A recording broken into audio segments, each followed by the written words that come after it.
Halo, selamat beraktivitas untuk teman-teman. Bismillahirrahmanirrahim. Assalamualaikum warahmatullahi wabarakatuh. Perkenalkan, nama saya Agus Saputra dari kelas Informatika kelas E. Oke, kali ini saya akan mempresentasikan di mana sistem file dan directory. Dari presentasi kali ini, saya akan membawakan step by step-nya ada 6 step, yaitu yang pertama, konsep file, yang kedua, metode akses, yang ketiga, struktur directory, yang keempat, struktur sistem file, yang kelima, metode pengalokasian, yang keenam, manajemen ruang kosong. Oke, next. Kita ketahui, file tersendiri adalah file kumpulan informasi yang berhubungan dan tersimpan dalam secondary tipe file. Tipe file ada dua, data dan program, di mana di data tersendiri ada karakter, numerik, dan binary. Terus lanjut, penanaman file terdiri dari nama dan ekstensi. Nah, bisa kita lihat dari penanaman file. Oke, ini ya contoh dari penanaman file.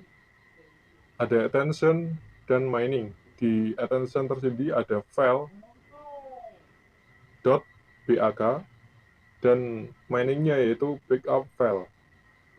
Ada beberapa banyak ya, file.c, file.gif, file.hlp, dan yang lain, HTML juga gitu ya. Oke, next.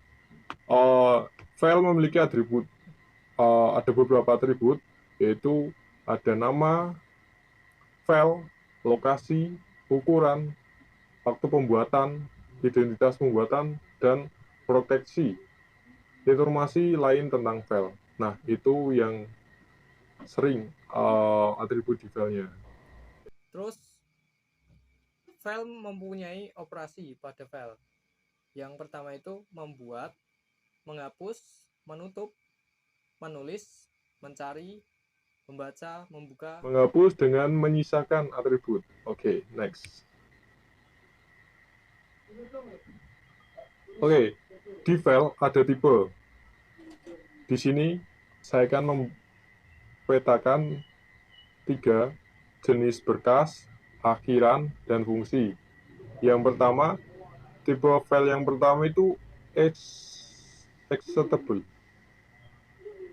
Ada objek, kode asal, batch, teks, pengolahan kata, library, print, gambar. Itu ya, bisa dilihat ya dari teman-teman ya. Oke, konsep file, tipe file. Oke, sudah dilihat. Oke, next. Metode akses. Nah, metode akses ini file menyimpan informasi. Kan kita udah tahu dari beberapa tipe-tipe file. Terus file menyimpan informasi. Apabila digunakan, informasi tersebut akan diakses dan dibaca memori. Nah, terdapat beberapa cara mengakses informasi pada file, yaitu ada tiga nih. Sequential access, direct access, other access metode.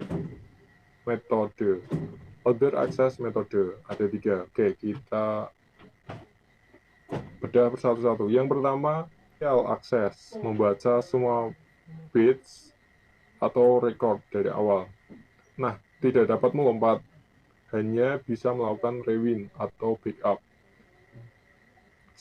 Baik jika digunakan pada pita magnetik.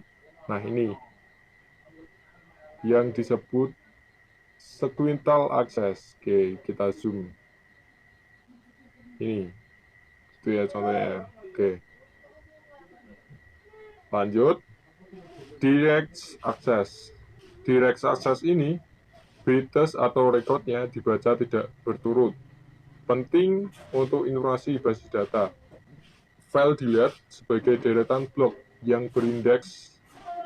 Pembacaan dapat berupa yang pertama, memindahkan penanda file, kemudian baca, dan kemudian pindahkan penanda file. Jadi dua ya, pembaca dapat berubah itu ya. Terus metode akses ini berdasarkan model disk dari suatu file, memungkinkan acak ke sembarang blok file. Memungkinkan blok acak tersebut dibaca atau ditulis. Lanjut. Other access metode. Metode akses lain dibangunkan atau dikembangkan berdasarkan direct access metode. Biasanya melibatkan proses pembuatan indeks dari file. Indeks tersendiri seperti indeks pada bagian akhir buku, berisi pointer-pointer ke blok-blok tertentu untuk menentukan masukan dalam file. Pertama yang dicari indeks dan kemudian menggunakan pointer untuk mengakses file secara langsung dan menemukan masukan yang tepat. Oke, next. Struktur directory. Kita udah masuk ke struktur. Nah, struktur itu kumpulan dari nodes yang berisi informasi mengenai semua file. Baik struktur directory maupun file yang berada pada disk. Ini, kita zoom lagi. Directory. Ada F1 sampai Fn.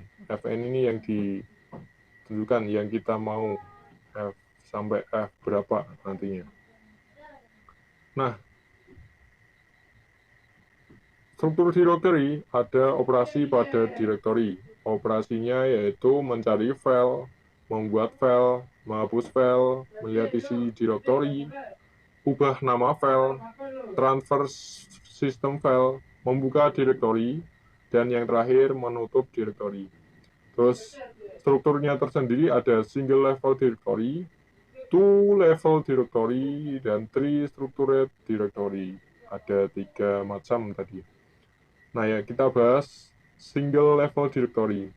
Semua file terdapat pada directory yang sama. Tiap file memiliki nama yang unik. Nah, ini tiap file memiliki nama unik. Kita anggap satu file ini prod.docs. Satu file. Nah, percabangannya ada A, B, dan sampai C. AA, gitu ya. Contohnya single level directory. Oke, next. Two level directory. Nah, membuat directory yang terpisah untuk tiap user. Terdapat user file directory UFD dan master file directory. Nah, seperti yang tadi, cuman kali ini kita ada cabangnya lebih ke bawah kalau two file directory. Oke ya, sudah terlihat jelas gambarnya. Oke. Kita next, lanjut. Tadi itu sekarang tree structure directory. Tiap dapat mengandung file dan subdirectory.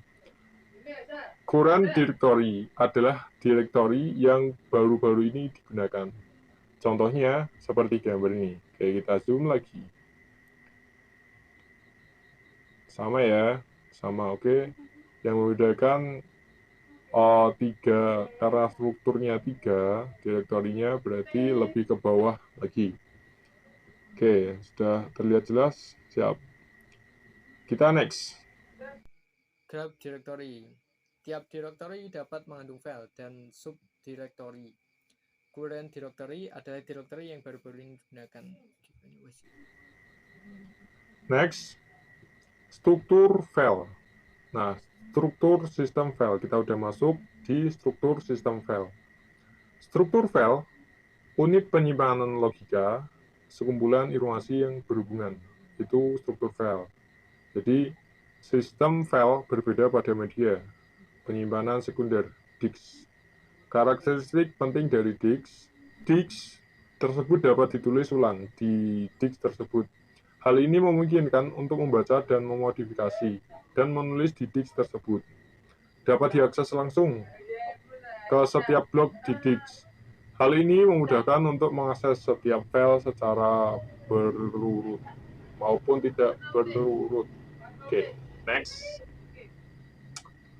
Metode alokasi berhubungan dengan bagaimana blok-blok pada disk dialokasikan untuk file. Jenis metode pengalokasian file. Ada 3, contiguous allocation, allocated allocation, index allocation. Oke, contiguous allocation. Ini memiliki ciri-ciri setiap file menempati sekumpulan blok yang berurutan pada disk. sederhananya hanya membutuhkan lokasi awal di dan panjang jumlah blok, dan randomnya aksesnya random. Pemborosan ruang, file tidak dapat berkembang. Jadi seperti contoh, kita zoom ini ya, seperti contoh ini. Oke, next, masih dengan contiguous allocation. Masalah dari contiguous allocation, yang pertama mencari ruang yang sesuai untuk sebuah file yang baru. External fragmentation, alokasi ruang di awal pembuatan file, ukuran file tidak dapat membesar. Oke, kita lanjut.